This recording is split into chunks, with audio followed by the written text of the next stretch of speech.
What's up, my people? It's Joey Bags.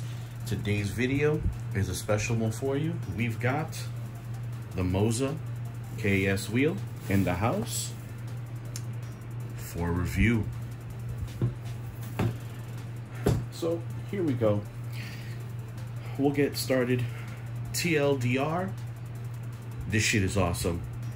If you want a GT style wheel and you don't want to pay a lot of money, buy that. Dead ass, buy that. If you're gonna use that, you want it, you're gonna need a Moza Racing universal hub that allows you to plug in the wheel to a PC and use Pit House software to map the buttons to whatever sim you're using and not needing a Moza wheelbase. But definitely TLDR, buy that. That wheel is popping. That wheel is off the hook. That shit is money. If you want the longer review, you're in. Let's do this. So we'll start by unboxing. Comes in a very nice box, very nice packaging. Can't complain about it.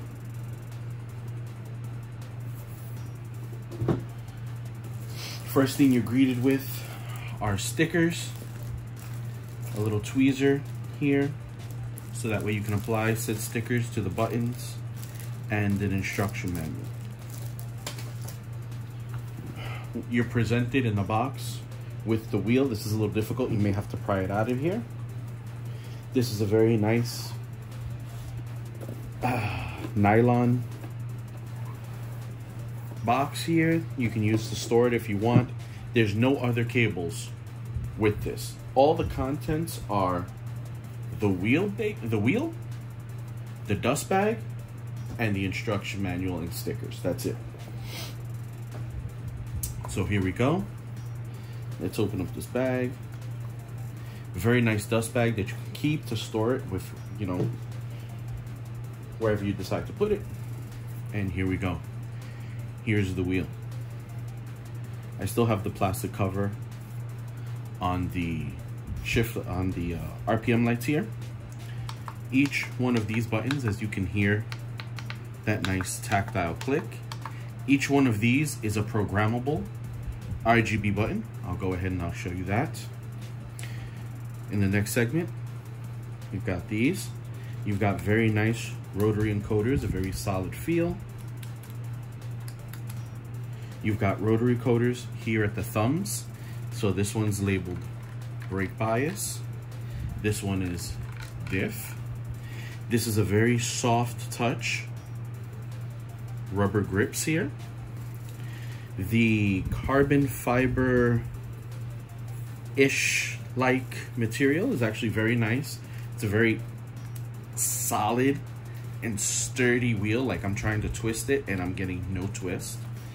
As we know, the NRG styled quick release that's available.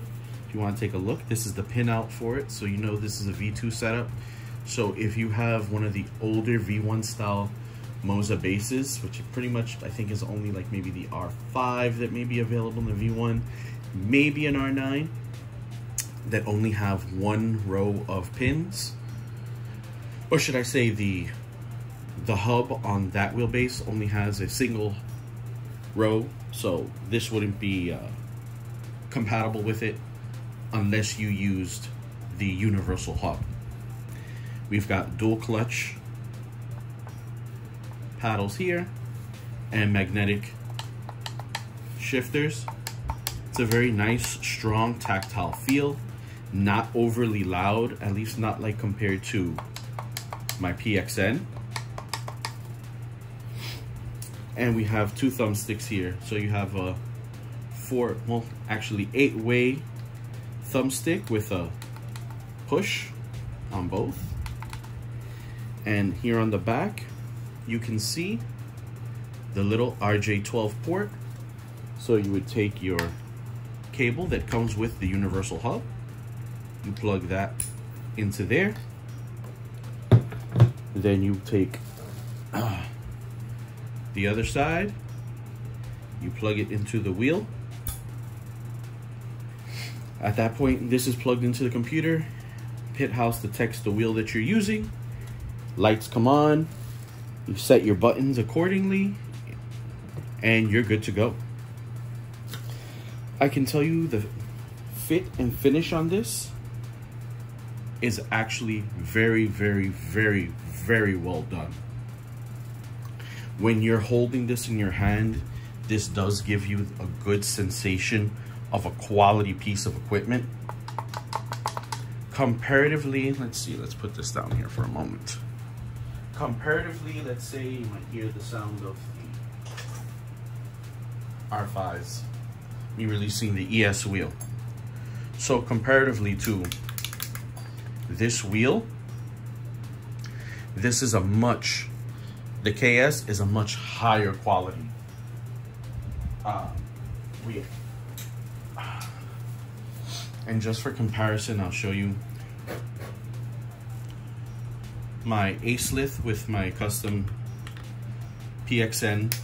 You see, button box. As you can see, my magnetic shifters here.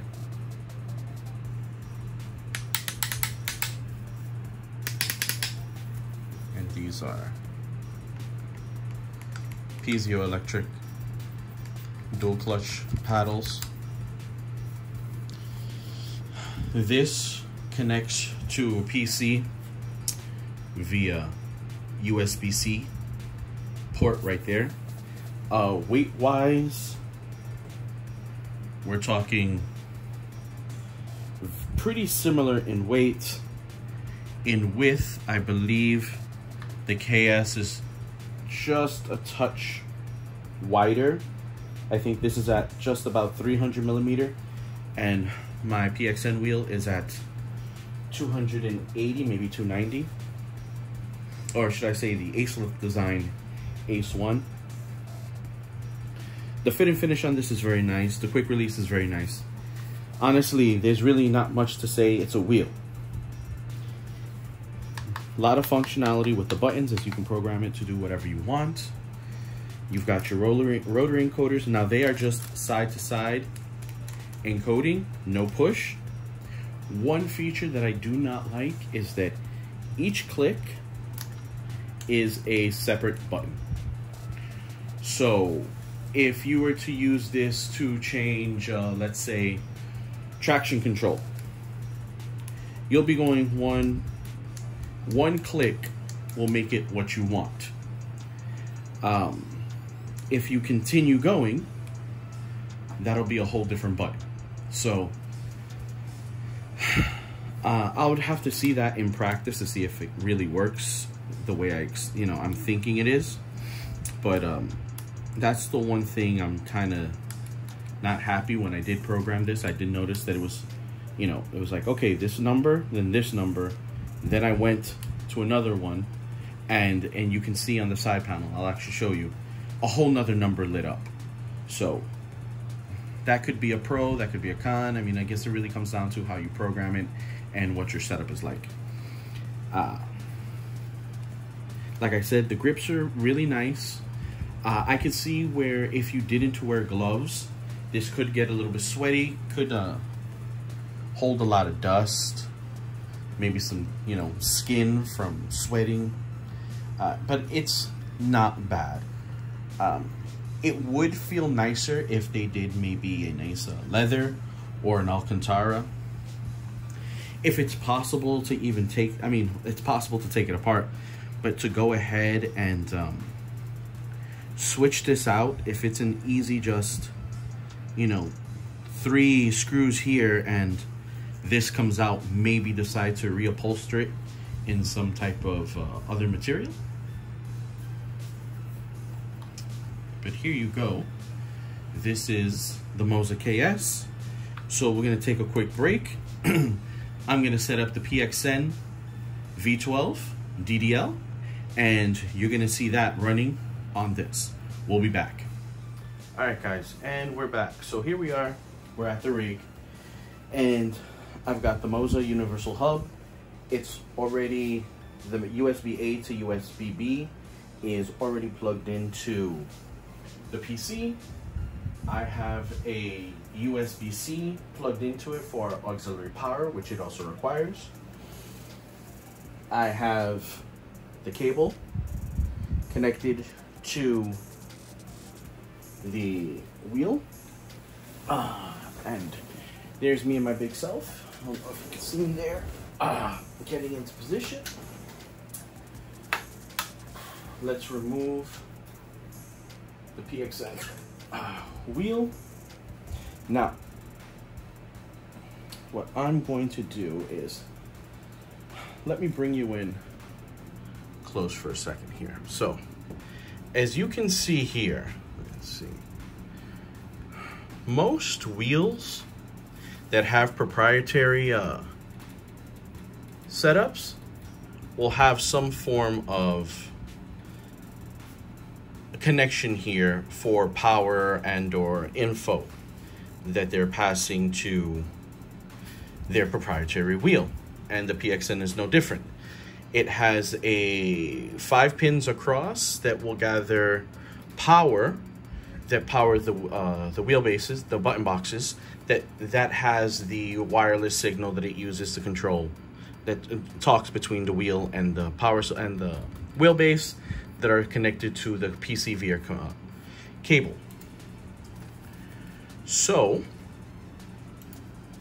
this is not going to be compatible with this wheel, as it's not the same protocol. And really, that universal hub comes with its own wheelbase hub that doesn't have the contact points in the middle.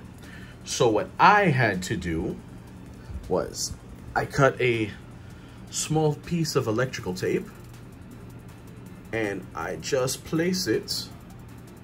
Oh, actually, we can do that a little better. Got a little bit more space. So I take a small piece of electrical tape and I just position it so that way it covers the contacts, and I'm now good to go. So I can go ahead and now plug this wheel. Make sure I've got my line lined up, and let's push it in. And there we go. And it's in place. And the universal hub fell, but that's okay. So now let's put you back over here so that way you can see what's happening.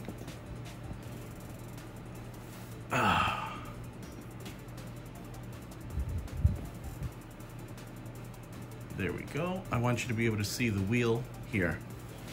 So we've got the universal hub right here. Let's open up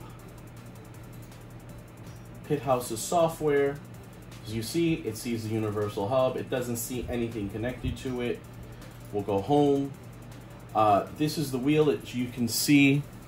It says disconnected here because it's not connected. No pedals, no wheelbase, nothing. If I go to click on the wheel here, it's not showing anything. This is where I can activate the dual clutch paddles, and if I want to turn these into buttons instead of knobs. So all your controls are here, but it won't do anything because it's not plugged in. So what I'm going to go ahead and do is I'm going to take the plug and I'm going to plug it in to the wheelbase, and you're going to see its startup. And there we go. Now I have it set up with purple lights, purple, and these two are blue. I'll just give you a quick, if you want to change the colors, you hold these in until that flashes. You push in the two shift paddles, and now you can cycle through the colors.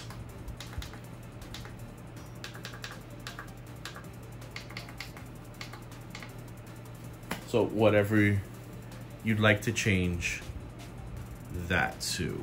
Let's get you in closer so you can see. You can just cycle through the colors you want. I'm gonna go back to how I had it. I really like the purple. And then this one blue. So there we go.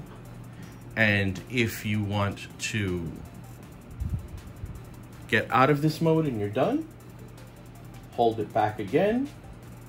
Those lights start to flash yellow. You pull in the clutches again, let it go, and you're out of that mode. So you're back to normal. No, let's cancel this. Now, I already had some settings set up, so I'm just gonna import the settings that I have. And there we go. I had it much brighter, and I had this set.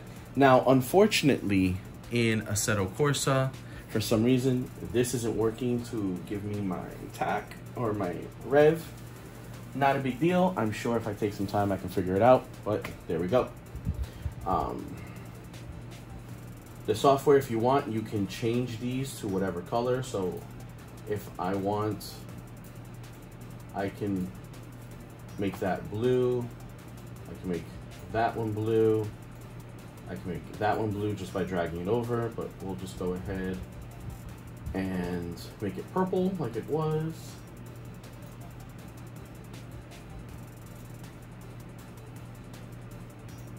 There we are. Brightness, you can adjust here. You can go lower, or you can turn them off. We'll keep it at 100 so that way you can see them. So we will back out of the software, minimize the system tray, that's fine, confirm. So we've got that in the system tray. So let's go here, let's back this up a little bit so that way you can see the screen and you can see my hands on the wheel. Let me get into my driving position. We're gonna open up Assetto Corsa.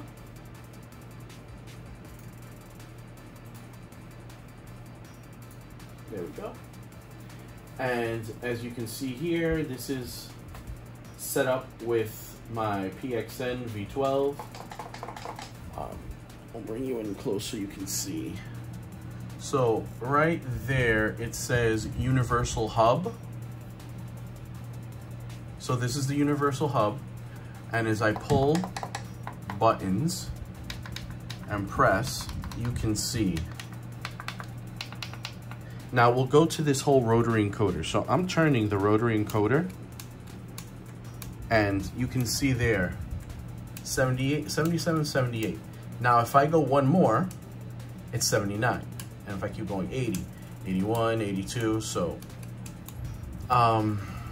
when it comes to buttons that like ABS and traction control, I'll have to see exactly how that works out. I'll get back to you guys and let you know. Let's go back to here. So axis, as we're gonna see, is going to be seen. Oh. Give me 1 second. I was actually using this on the Xbox, so on the console, so I wasn't set up for PC. So let me just go ahead and do that real quick. There we go. Now you're gonna see it do, the PXN is doing its thing. No, I'll just put this on my lap for right now. There we go. So we got that on my lap.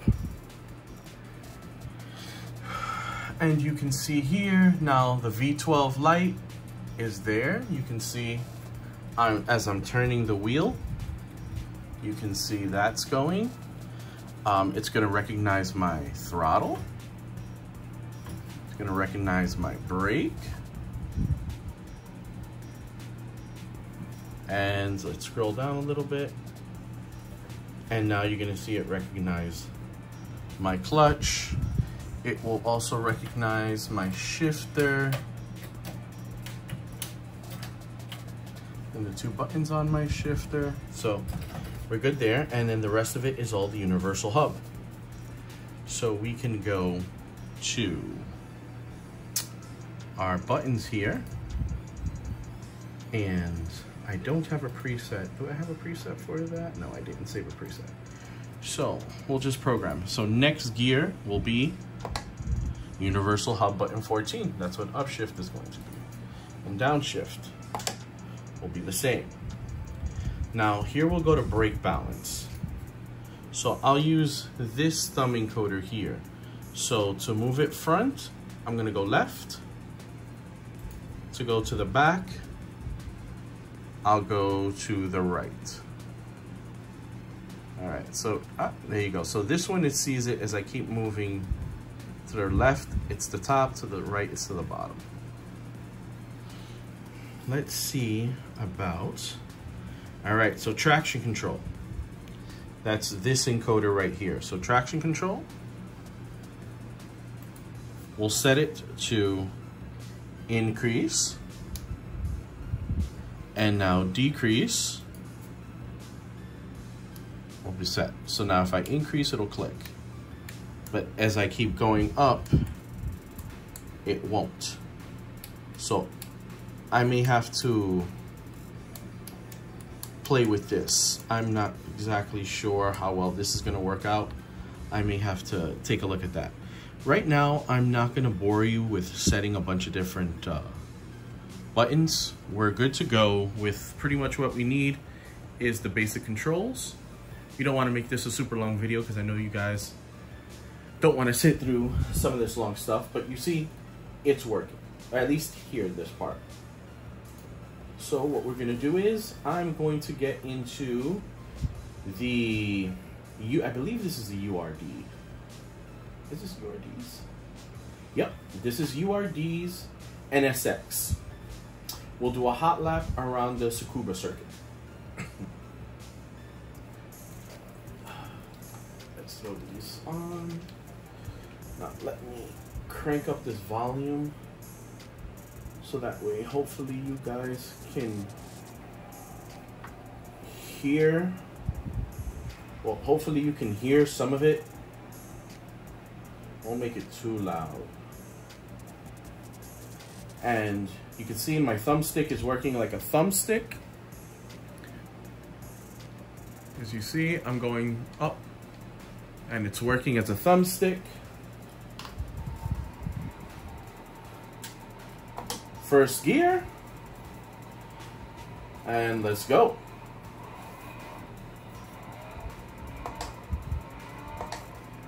As you see, everything is working the way it's supposed to be.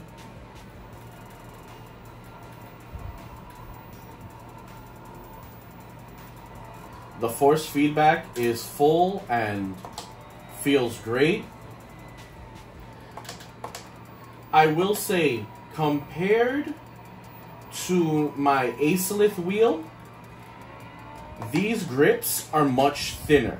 So I can get a much tighter purchase, my fingers all the way around. Not to say that I can't do it with the Acelith, but the Acelith wheel is a little bit thicker, also does have a bit more cushioning. So if that's important to you, you know, that is a thing. This is a very soft touch rubber, but it's also thin. So you're wrapping your whole hand around it. You can get a great grip on it. The force feedback feels phenomenal. I haven't touched any force feedback settings, and this feels great.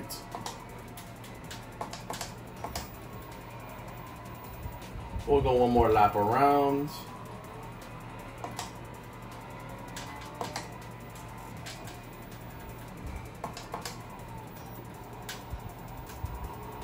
So, you know what, let's go. We'll increase the traction. Oh, traction control is not available on this. Let's see, brake bias. Yep, so I just moved it to the front and I moved it to the back.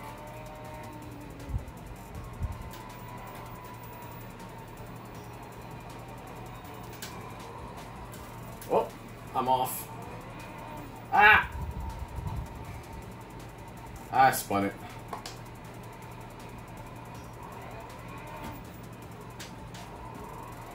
Let's get around to the start-finish line.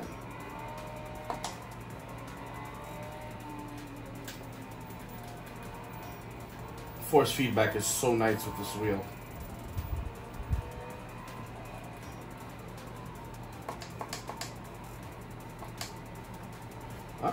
And we can go ahead, let's see if I have it. Alright, I'll have to use my keyboard to pause it.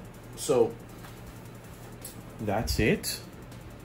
This is the KS wheel with, well, should I say the KS wheel on the PXN V12 DDL 6 Nm wheelbase. As you see, as long as you have this Moza Racing Universal Hub, you can use this KS wheel and actually also their GS wheel. I think it's GS something R, the other one without the screen, and the FSR wheel, which does have the screen. Those three you can use on PC with any wheelbase as long as you have a NRG style quick release. If you don't even have the front nose of it, you can always unbolt it and bolt in the one they provide, and you can click this in and you're good to go. This is available from Moza Racing for $279 plus tax and shipping. The Universal Hub, this is available for $49.99 from Moza also. Usually you can find the two of them in the same places. You can either order it from Moza directly, you can order it from any of their third-party suppliers. Not a sponsored video, but just because they're local to me and they also have a great web store, they've also been in the game for a very long time. You can order it from rickmotech.com. They are now Moza authorized sellers, so they have all of their lines in stock, ready to ship, so you can get it from there too. But this is the Moza KS steering wheel on the PXN V12 DDL 6 Nm wheelbase, working on PC. It probably won't work on console, but it's something that I probably will try just because I want to see if it does or does not. And I do have the Brooks Resolution 2 that I'm going to use to see if we can get this to work. So guys, thank you for watching. I appreciate it all. As usual, if you want to know when my next videos are coming out, sub, hit the notification bell, and if I've earned, you know, your sub, if I've earned the thumbs up from you, thumbs up. Thank you for watching, and I'll catch you on the next one. Peace.